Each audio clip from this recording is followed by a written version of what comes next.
All right, well, welcome everybody to Solar Noon Tuesday. I'm Jay Warmke with solarpvtraining.com. And just if you're new to this, what we're going to do is we're going to go through the week's news in the solar industry, then touch on some upcoming webinars and events that are happening that are of interest to folks in solar. And then we'll be joined by Deb Steele, who's going to talk about some of the issues trying to create a community microgrid in the central Ohio area. So let me go ahead and get started here. So according to a recent study by the University of Michigan, the value of rooftop solar installations could increase by as much as 19 to 25%. And the reason for this is that because of global warming primarily. Now, the logic of this report that was just issued is that as higher temperatures begin to take place, that means more people will use more air conditioning. Air conditioning means increased electrical demands. And when we say more air conditionings, they're saying an increase of 40 to 100% for household cooling electric.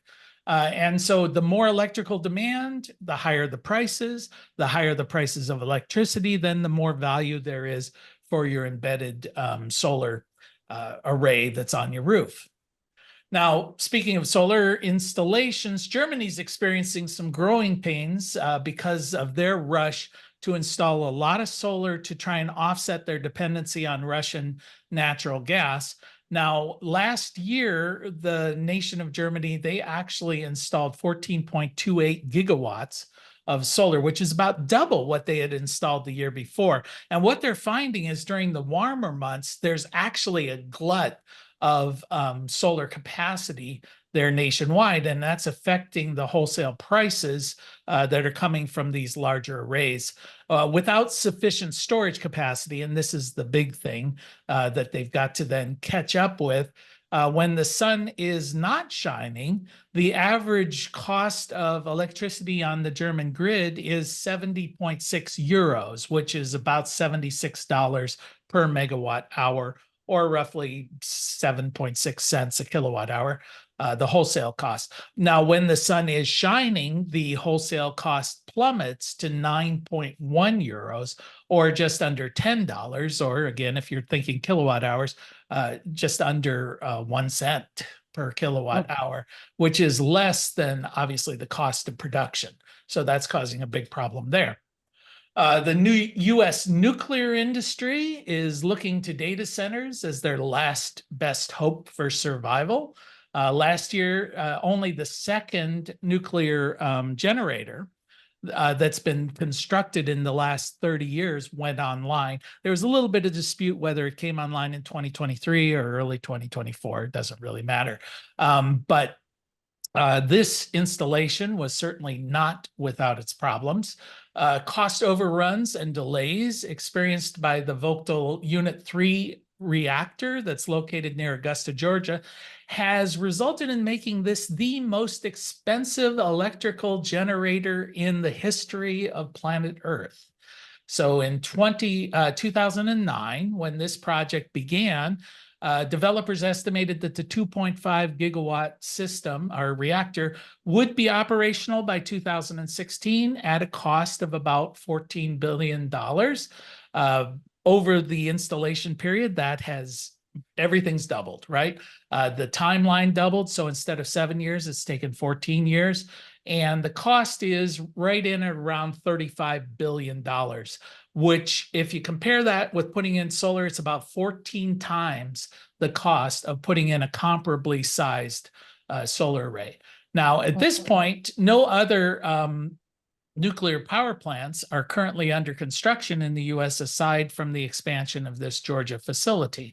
So as this nuclear industry is slowly dying, they're looking to data centers and pushing this concept of small module nuclear reactors. So data centers currently consume about 4% of all the electricity that's used nationwide. And with the advent of AI and increasing data requirements, and if we get into virtual reality. All of these things are just going to cause this to explode. And the current estimates are that by 2030, we could be looking at data centers consuming about 9% of all of the power that's consumed on the grid. Well, these kind of demands that are very centralized around a specific facility put huge strains on the grid. So utilities are pushing back on companies like Google and Microsoft and Amazon to say, if you want this kind of power, you're going to have to pay for the expansion of the grid to supply it.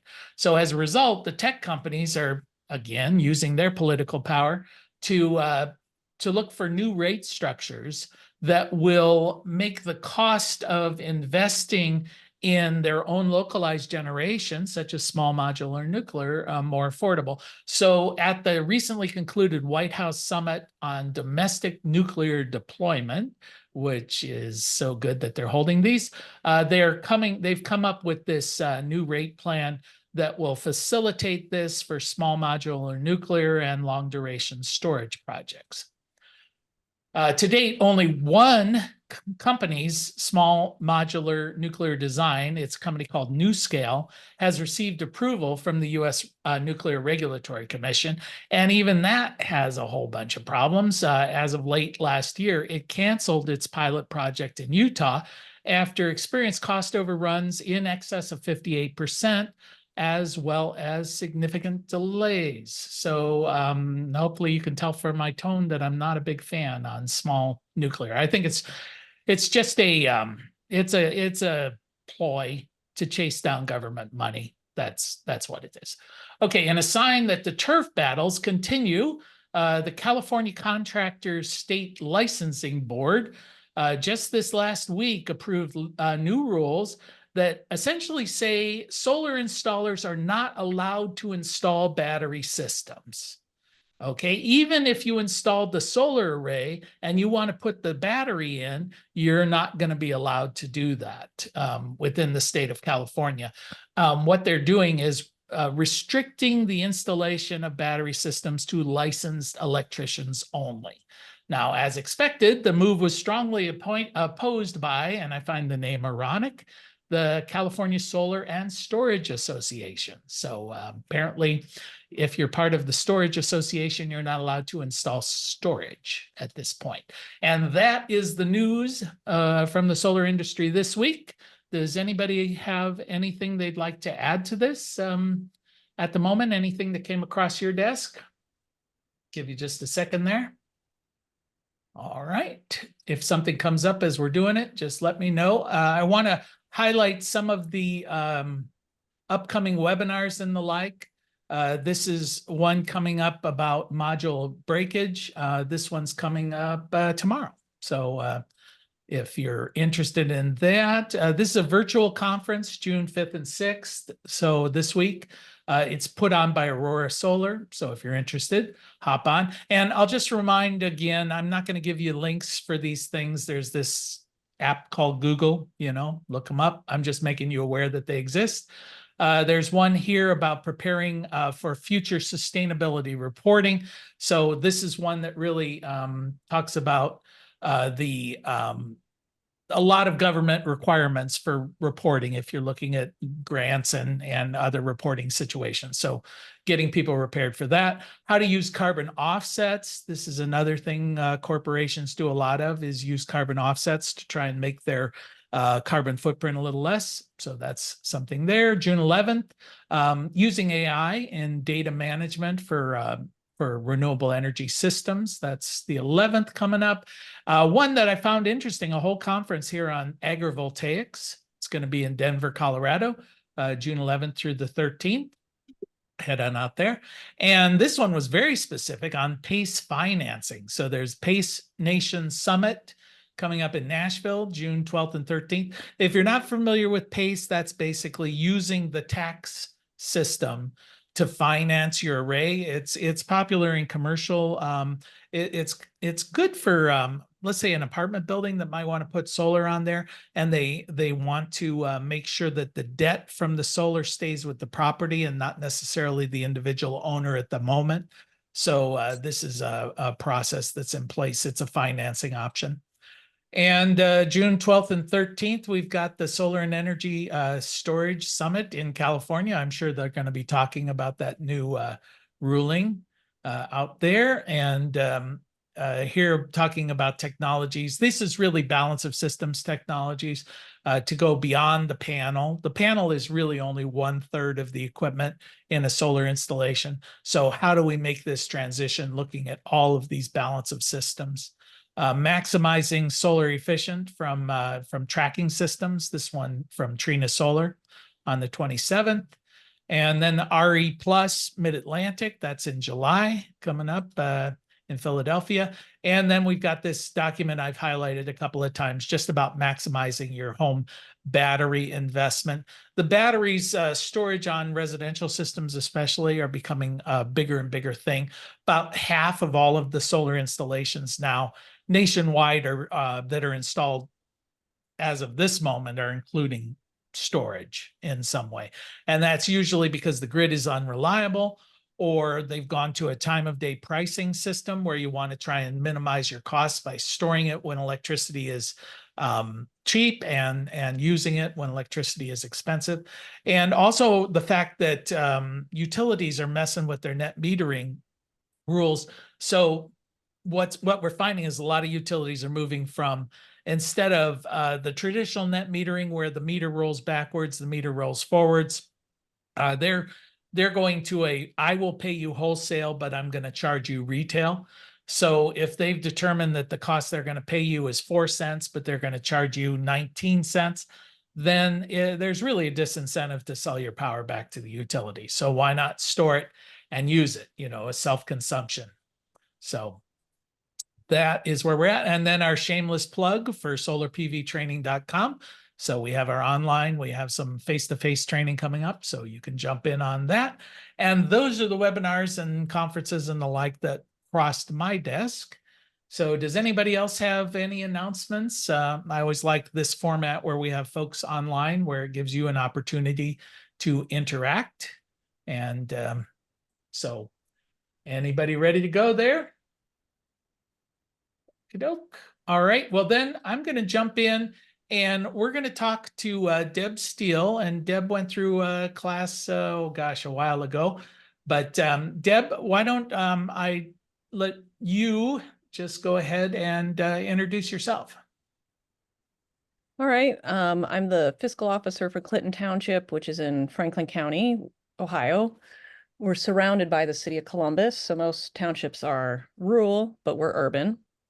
So I've been managing the money there for 10 years.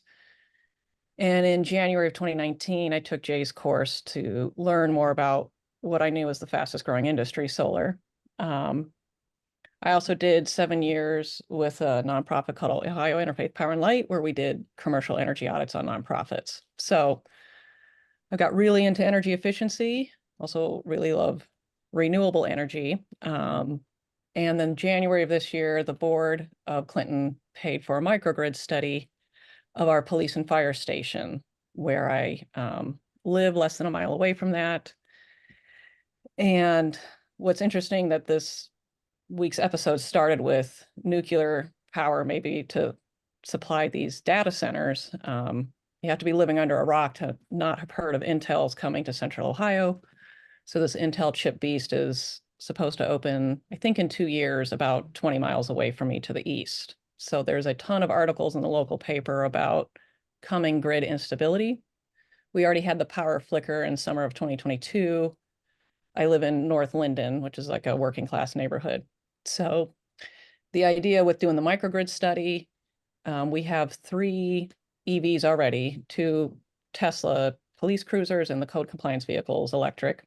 We were first to third to have a police cruiser electric in the state. I think City of Logan may have beat us by a hair. So I've advised, and I don't set policy, I just manage the money. I've advised our board not to invest anymore in electric vehicles until we get a more robust power system going on. So that's in summary why we did the microgrid study. It was wrapped up just about a month ago. And I want to share this microgrid study with everybody because it's hard to help my board figure out what the right direction to go is, other than let's apply for some grants to pay for 50 to 90% of the solar panels. I believe the company AEP is very interested in owning a battery that would be on site. So that probably makes sense for the next 3 to 5 years, to let AEP own a large storage, and that we become more microgrid in the future. So I think it's a no-brainer for the board to move forward with solar panels soon and build all of this to be microgrid ready when either the financing comes down the pike or what have you. So that's kind of in warp speed, snapshot of. Okay, well, one of the things that I wanted to sort of talk with you about is because we can cavalierly in these kind of discussions say, well, why doesn't the city, create a microgrid? Why doesn't the university create a microgrid? Why aren't we transitioning like this? And in my discussions with you, I found, that there's a lot of, there's the politics, there are structural reasons, difficulties there, financial reasons. So I just thought this was a good opportunity because you've got this study and you've clearly got the intention of wanting to go ahead and move in that direction. So I just thought we'd walk through this just a little bit, look at this project, but then also raise the issues of, what are the stumbling blocks as you try and say, how do we transition to solar in this small, as you said, it's an urban township. So you've got the opportunity of kind of being a test case for this region and maybe nationwide to say, okay, we've got this small governmental body and we want to create not only transition to renewable energy, but transition to renewable energy in a robust way because these are emergency services. This is a shelter in place kind of situation. So I will let you talk here in a second, but I just wanted to show folks this is the facility, the primary facility that we're talking about. And the building on the left, I understand, is like your administrative building. And then the one on the right is what is that one, Deb? So the big building is the police and fire station with administration in the middle. So on the north side is the large fire bay. I think there's 4 fire trucks could park in there. The building in the back is the Public Works or Roads Department building. And then just south of that is the salt barn. So this is a microcosm of local government. That building also is the cooling center if the power goes out. And if we can continue to be a cooling center, that is where folks would come to get a bottle of water, charge their cell phones. This smaller building, the last one featured, is over on the west side of the township near Ohio State University. So that building is not in high use right now. We're not able to staff the fire department enough to have 2 locations. But lo and behold, this microgrid study spit out that old building is consuming 1/3 of all of our electric consumption. So as I told you before, my original skin in the game was energy efficiency. And it's just mind-blowing that we would be fiscally silly to put solar panels on a leaky building. So and if you're not able to see it, I think it has to be that I'm speaking for this thing to come up. So I'll show you this particular building there that Deb was just talking about. And between the 3 buildings, as I was reading through the report, basically you're consuming about 49,000 kilowatt hours per year for an annualized cost of 8,000 and some odd dollars, 17 cents a kilowatt hour. Now for those 3 buildings. Now I know that you've got other consumption. You mentioned, street lights and probably traffic lights and all of this other scenario. The county or the city of Columbus runs the traffic lights, thank goodness. But more than half of our monthly electrical bills are streetlights, and the microgrid study didn't get into the streetlights thing. But I'm sure we all know we're preaching to the choir to say municipalities need to move to LEDs, and they're actually more lumens than anybody needs. But that's just a separate show. We're talking about the police and fire stations' energy consumption, and we did the microgrid study. So I want us to reduce our GHG emissions, but first and foremost, we're always into resiliency. That, as Jay and I were talking this morning, a police or a firefighter is not an environmentalist. They just get to the emergency as quickly as possible. So it's interesting how this microgrid study really smashes a lot of these things all together. that everybody wants to be good stewards with the resources financially and our environment. So how does local government do that? And the microgrid and solar panels is the ticket.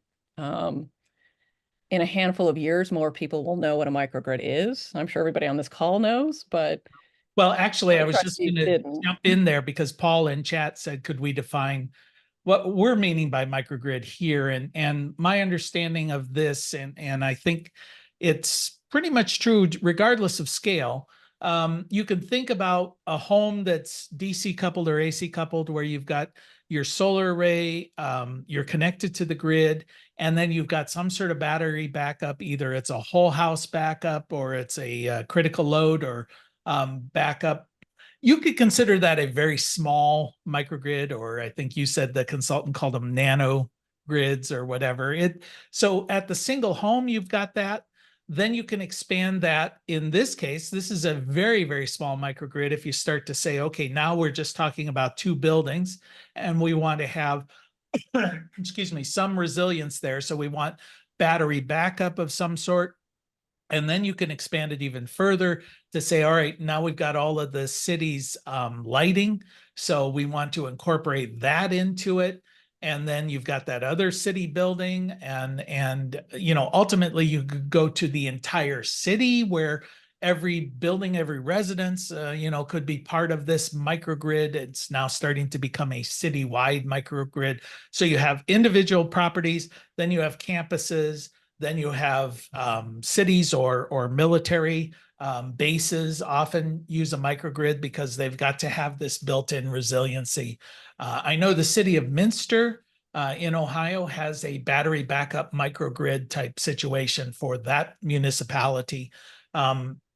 So that's where we're at, microgrids. It's a little bit of it's almost like saying, what's a solar array? There are a lot of different flavors of it, but that's kind of where we're going with this. And I just thought I would just mention that at this amount of consumption, I do a lot of evaluations for commercial properties that use a lot more power than your village is using, so you're not a large consumer in the scheme of things. A significant amount, but and you're also not getting a very good rate. Yeah, Funny. we're paying too much for electricity, but we did score 100 on the Energy Star rating that compares apples to apples. So Energy Star compares other police and fire stations. So I was a little sad that we scored 100 because I always want us to be more efficient. And I'm always turning off monitors and unplugging refrigerators. And then when you score perfect, it's sort of hard to say we could do better. But So you're yeah. you're the annoying person in the office? Absolutely. That's why I do any energy efficiency efforts. But as soon as somebody can island, you're kind of a micro or nano grid. So we're starting with the police and fire station. It would probably be a private entity that would branch beyond my police and fire station or some partnership with AEP Energy. I have no idea how the microgrid would grow if it grew off of our parcel, but I can say City of Columbus, through their climate action plan, has prioritized 5 microgrids, starting with their Department of Utilities. So they've already installed one at a water pump station. And I heard, I don't know officially, but before they had the microgrid, they were relying on backup generators and pickup trucks. So it's just kind of, as soon as you see behind the curtain, it's kind of a lot to take in. And it makes sense that the City of Columbus would prioritize flood mitigation and water filtration as being the first priority for microgrids. So it's from where I sit, it's a mad race now. I hope people own their local panels and hopefully local ownership of microgrids in the future. But okay. Well, Pete's got a question for you, Pete. So jump on in. Yeah, Deb, or if we could talk about at what point you switch to from DC distribution for power sharing and resilience to AC distribution and where that fits into small systems versus large systems. I'm kind of confused here, thinking that local storage might be more resilient, and if that's the case, then DC distribution, preferably at a higher voltage, may make more sense. But of course, that's not scalable. So how does that all fit in? Okay. Yeah, I think traditionally with these microgrids, you're really not distributing at a DC level. You're kind of using the existing infrastructure to move it back and forth. So you'd have to go back to whatever the AC was, whether it's 240 single phase or more likely, like a 480 3-phase. So that would be my guess. And I guess, Deb, that sort of prompts in my mind a question I have for you, because I've done a lot of evaluations where microgridding would be a wonderful thing, but the utilities simply will not cooperate in the aggregation of the various meters. Have you guys had any discussion with your utility provider as to whether they're going to throw a lot of roadblocks in your way? The fellow that did our study is named Michael Benson. His company's named Command Consulting. And so Michael has been speaking to either AEP or AEP Energy.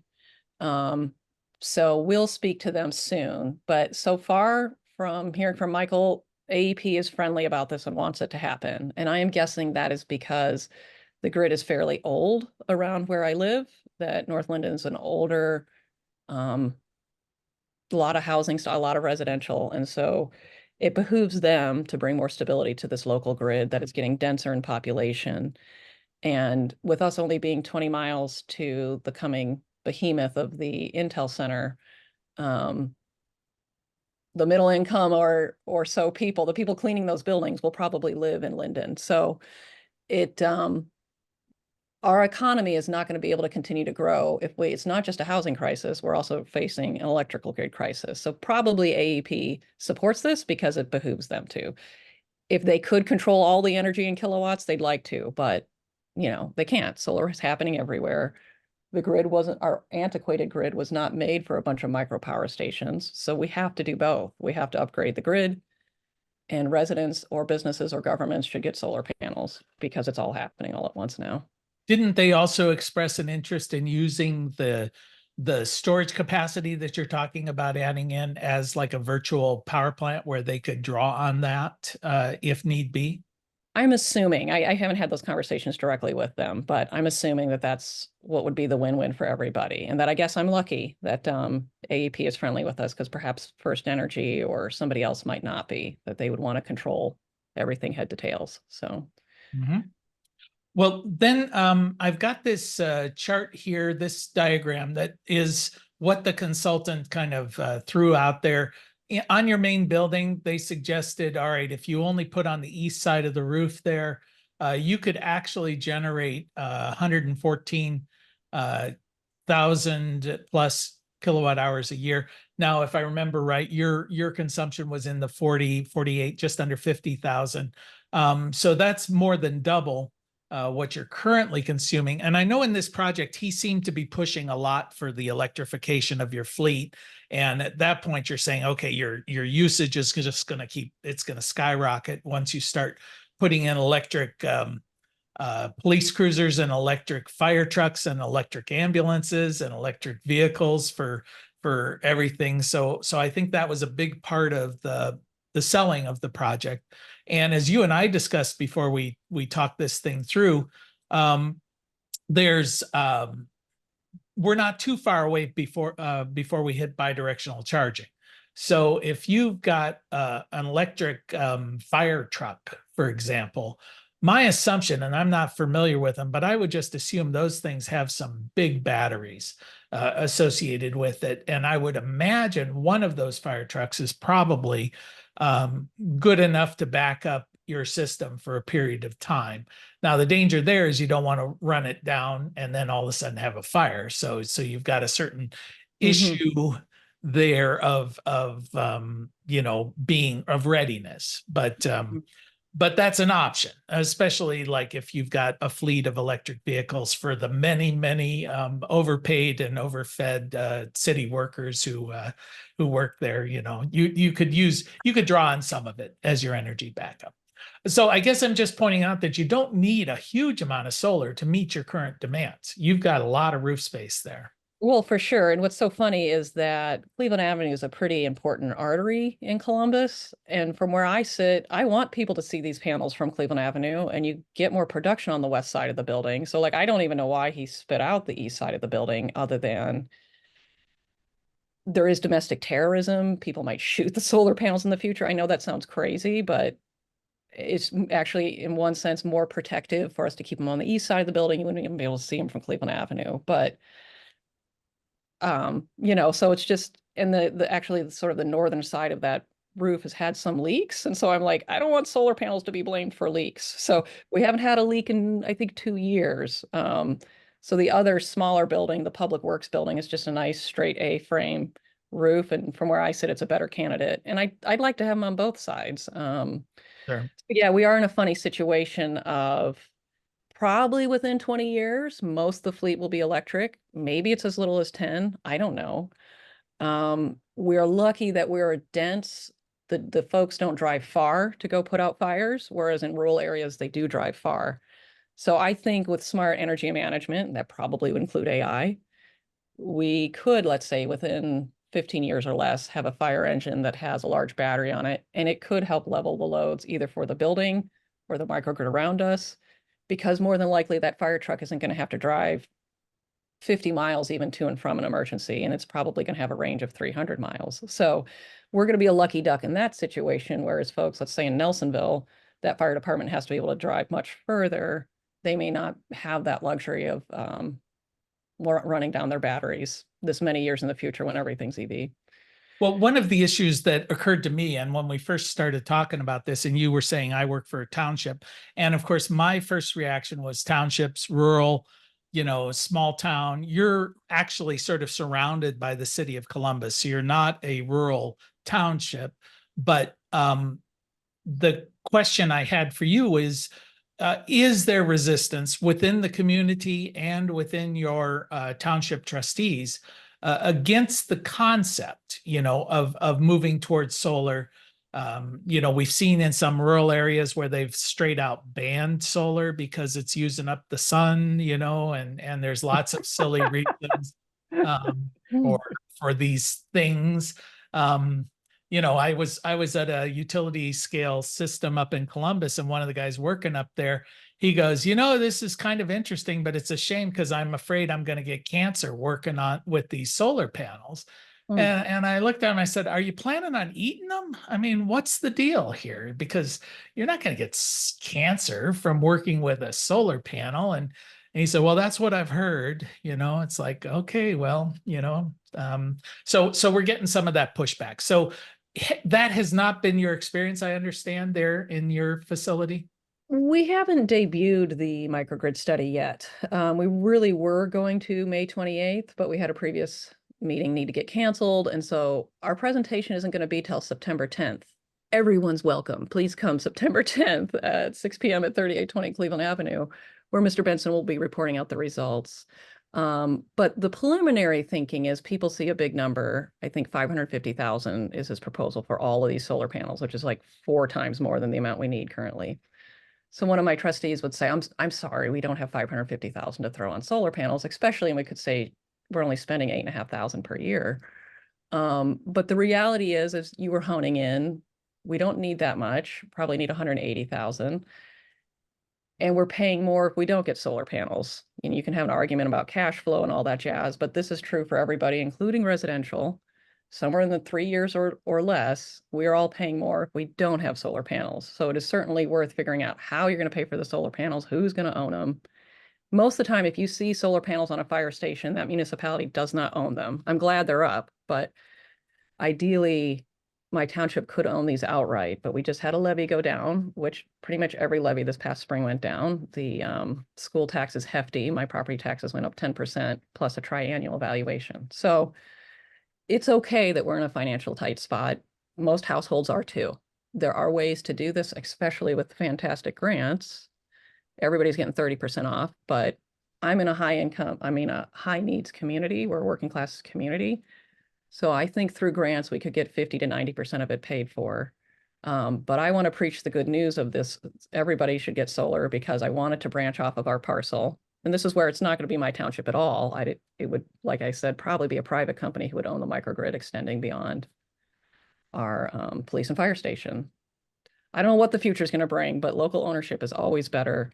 And AEP cannot keep up with the demand. So it fits their needs. And I want this to be scalable. So I think we're a bit ahead of the curve on getting this microgrid study done. I want the whole community to help my board make the right decision because this isn't a one and done.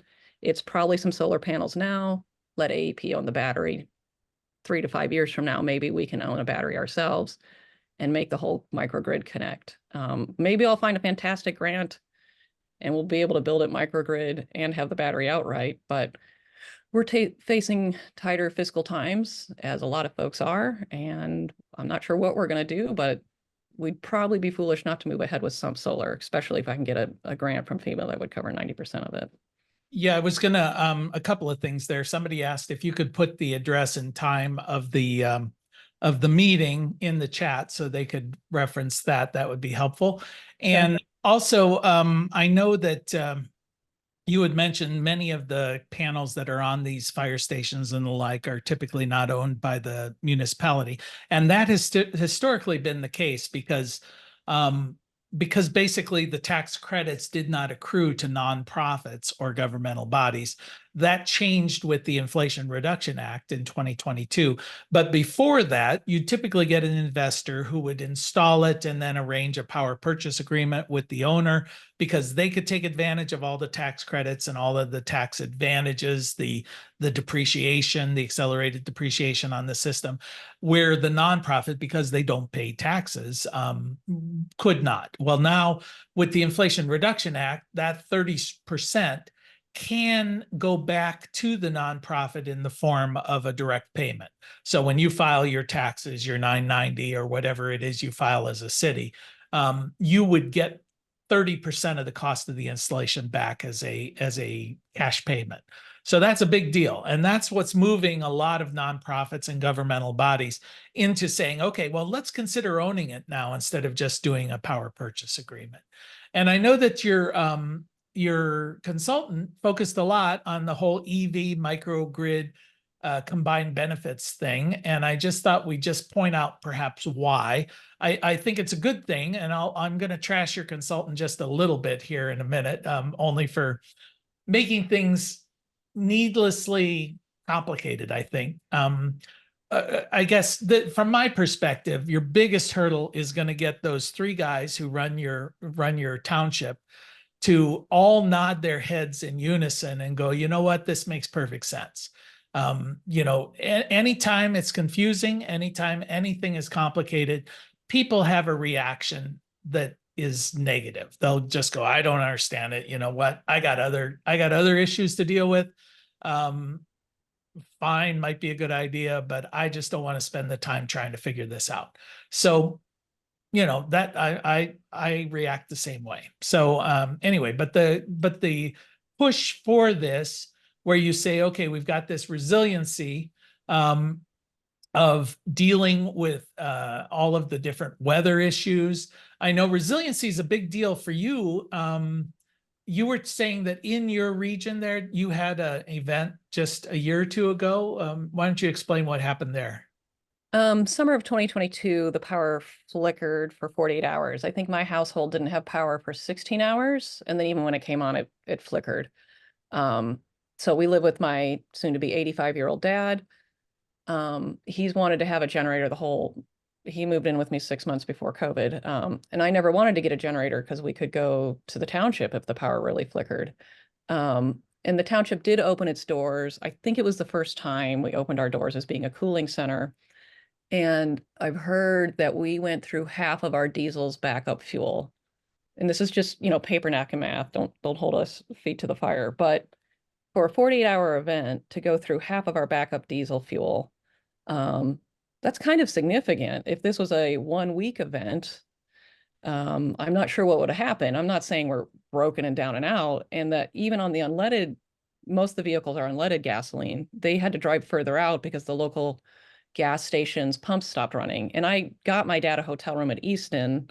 It's a fancy mall thing about 2 miles away from me. But then Easton started to lose power. I was just out $100 in a hotel room. And my dad has mobility issues, has dementia. He didn't really want to leave the house. So it's pretty mind-blowing to realize just this flicker of an event that happened in 22, because they had to balance the loads, that the working class community got cut out. So there's a lot of resentment. I think it's warranted, but I actually don't know enough about the kilowatts flow.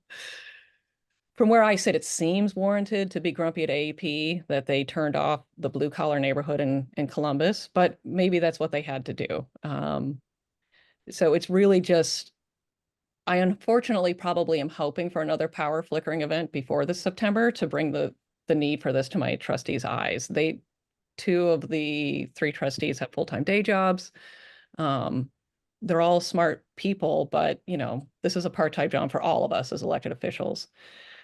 And trying to make sure your police and fire station can run when the power's been out for a week hasn't happened in Central Ohio, but it has happened in the Carolinas. I'm also in an online grad program through OU for sustainability, resiliency, and security. And it's just mind-blowing to think about. There's been a fire station somewhere, I think in South Carolina, that did not have reliable power for 2 weeks. And what did they do? You know, they go on runs when they can, but some of this is pretty scary. I think it's all exciting and fun, but when you start thinking about the city of Columbus was using backup generators in the back of pickup trucks to make sure the city doesn't flood. I can tell, again, I'm a bit of a novice. I'm sort of in the peanut gallery on some of this, so I could be wrong, but our grid is old and antiquated, and it was not made for a bunch of micro power stations. So the technology is there for us to have solar panels, and I agree, parking is better than on the roof. Somebody threw that up in the chat. We are going to try to get a police carport, and we're going to try to put solar panels on that. It would be just south of the barn. So in my personal house, I don't really want to put solar panels on my roof. I have enough land, but too many trees. So ground mounted's better if you can. Jay knows that. Well, But it's also a little more expensive as well. And in urban environments, it's often not just, it's just not an option. Now you do Yeah. have the option of solar parking. Although if you talk to folks, solar parking canopies are pretty expensive compared to the alternative. If you're getting 90% financing, that'd be great. You know, you could do that. But I think what you're bringing up last week, we had the discussion, if you want to look at the video about the great electric grid crisis of 2030, we're projecting out exactly those scenarios that you're saying are already happening in very small localized situations. But it is very, very likely, if not 100%, certainly greater than 50% likely that a significant portion of the country will experience extended grid outages over the next 6 or 7 years, because for a lot of reasons. I won't recap that. But how are we going to deal with that? And of course, a microgrid, a resilient, a backup plan. You're basically adding a spare tire to your electric system, you know, and the reality is people get flats. And you got to deal with it. So especially you, I mean, you've got a generator, but a generator is kind of a Band-Aid, you know, and it wouldn't be bad to have a second backup. You know, have the generator integrated in with your current with the microgrid, and now you've got something that can serve as a location. And we talked about this before we went on. You already are a cooling station if this happens in the summer, a warming station if it happens in the winter, place to set up your to recharge your phones. What happens if you're on a kidney dialysis or whatever? I mean, if you've got people in your neighborhood, there are some people who simply cannot survive without electricity. It's not something that's inconvenient. It's actually something that's life-threatening. And it seems like your facility should be, you know, at least for your localized community, you know, position 1 for resiliency. So I would make that impassioned plea to your trustees saying, you know what, it's not a matter of can we afford it. The reality is we can't afford not to be resilient.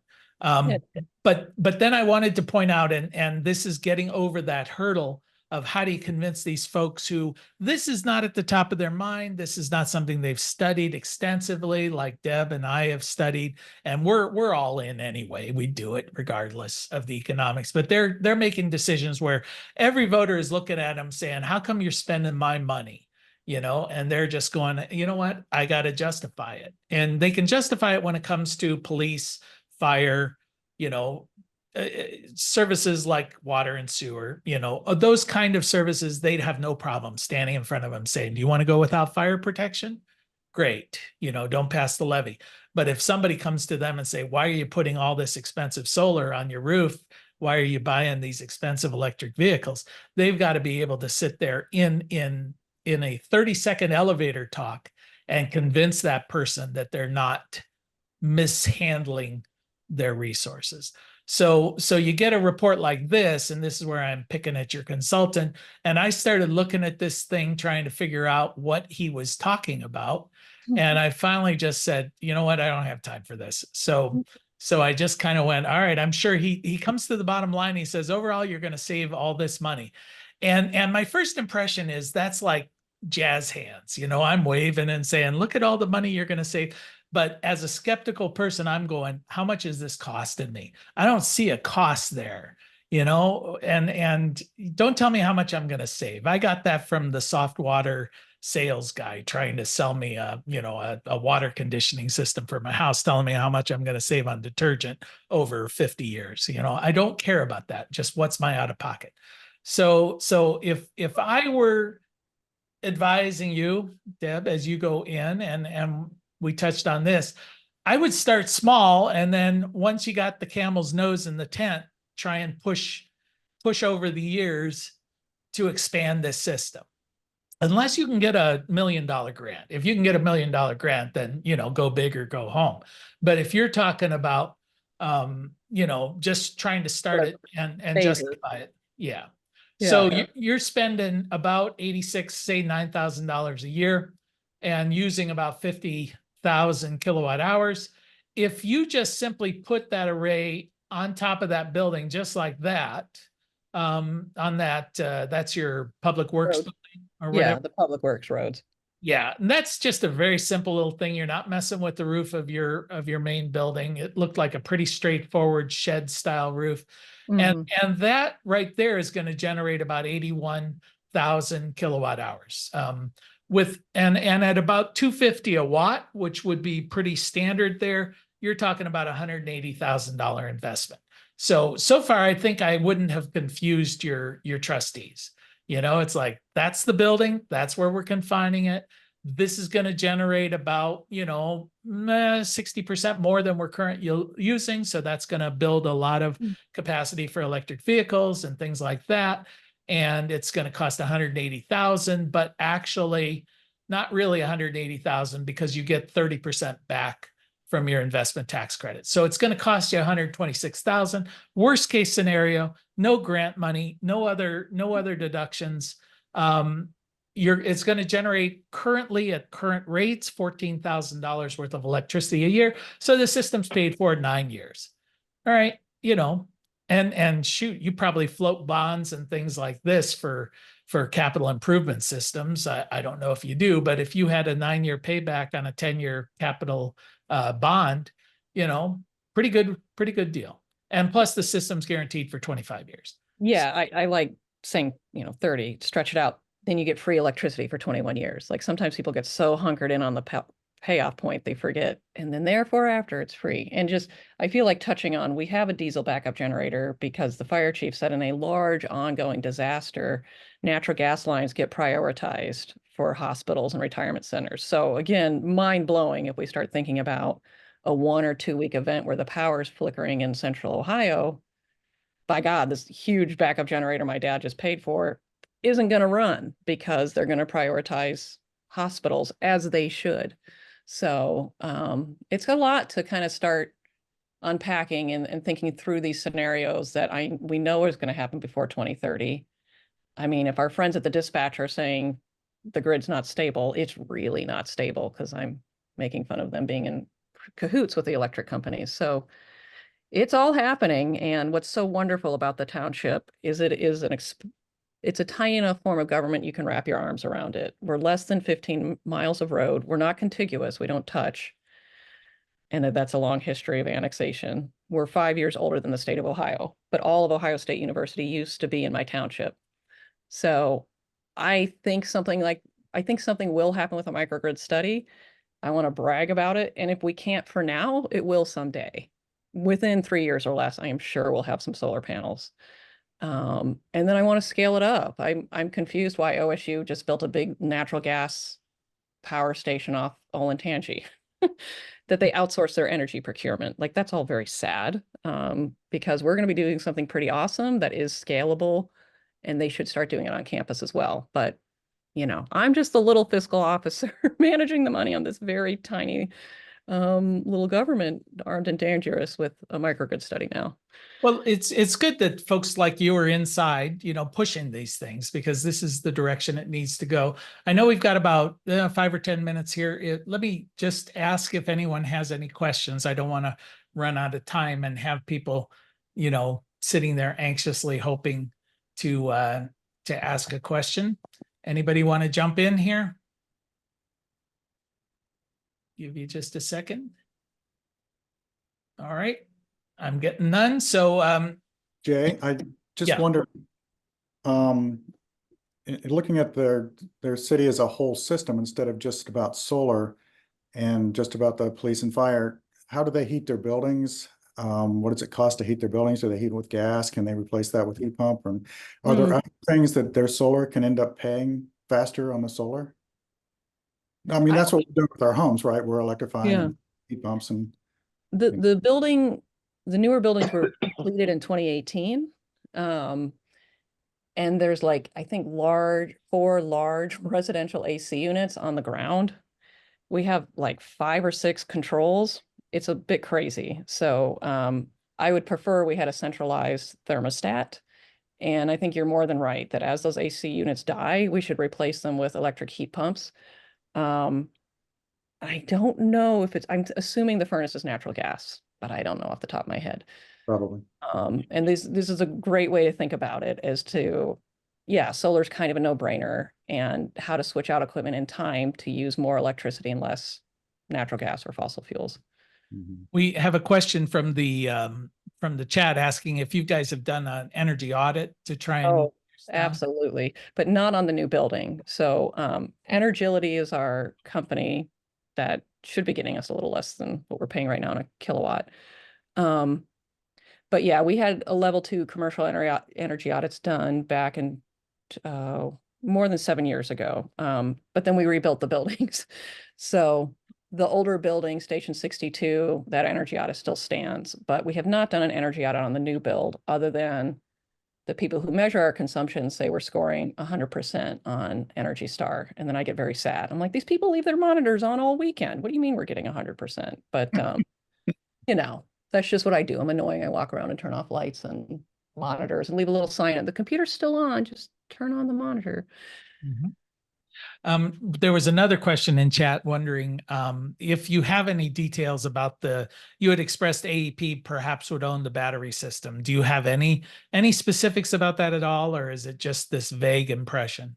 It's a real conversation that Mr. Benson has had at least twice, and that I'll be following up with them, I think, in 2 days. I have a call about PACE and ESID today at 3:00, and I myself will be talking to AEP soon. And again, I don't greenlight anything. I'm just doing a lot of grunt work. So I'm not a trustee. I can't say yay or nay to any of these efforts, but a lot is happening in this space, and I'm being told I'm lucky that AEP is very interested and wants to play in this space. And we also have a sheriff substation. So I've been wagging this report at the county commissioners people, because again, for resiliency, we've got to do this. And if we need help financing it, there's tools in the state, federal level, or even on the county level. Because even if we get this, they're going to want to put in faster chargers. And that's where I just kind of lose my mind. I'm not an EV expert by a mile, and those things are expensive. And if you want the level 3 is the fastest charging, like that's where if we're a county sheriff substation, and in 10 years or less, if they're going to have all EVs, they're going to want level 3 chargers. So I could see probably we would own the panels, and maybe the county sheriff would own one of those chargers. I'm not sure. And they would probably go out and get a grant to get that done. Yeah, the problem with, of course, those chargers, the level 3 chargers, is they do have very high amperage demand for a relatively short period of time. And if you're getting demand charges on your electrical bill, that could significantly impact your invoicing from AEP on that. So what's ending up happening is AEP has developed their electric vehicle charging rate. So essentially now when you put in the level 3 systems, you really just have to have it separately metered. So it Hmm. may not be part of your microgrid, because AEP, and just to echo what somebody in the chat just said, if AEP is in favor of it, that's a red flag as far as they're concerned, you know? And so you go, all right, they're probably not doing this for the, you know, because they're good corporate citizens. So Well, that's like the Affordable Care Act. As soon as the pharmaceutical companies were for it, I knew we were missing. So it's like, I wish we could own it all outright. And we do have an income tax, which is very unique for a township. So January of this year, I thought I had $1 million to play with. And then the police levy failed. Ugh, and I just have to really stay in my corner of I'm the accountant. I don't set policy. And from the accountant perspective, I love that being a separate meter. If that's the county sheriff's cruiser, I don't want to pay a dime of their consumption. So it might be more arduous to set up, but in the long run, let's let the county sheriff pay for their kilowatts and we pay, or they pay us for the kilowatts they're using. I don't know. all right. Well, Deb, I see we're out of time, and I just do really want to thank you for joining in. I found it very interesting, and we'll get together again next week, Tuesday at noon. So thanks, everybody, and we'll see you guys next week. Take All care. right. Thanks.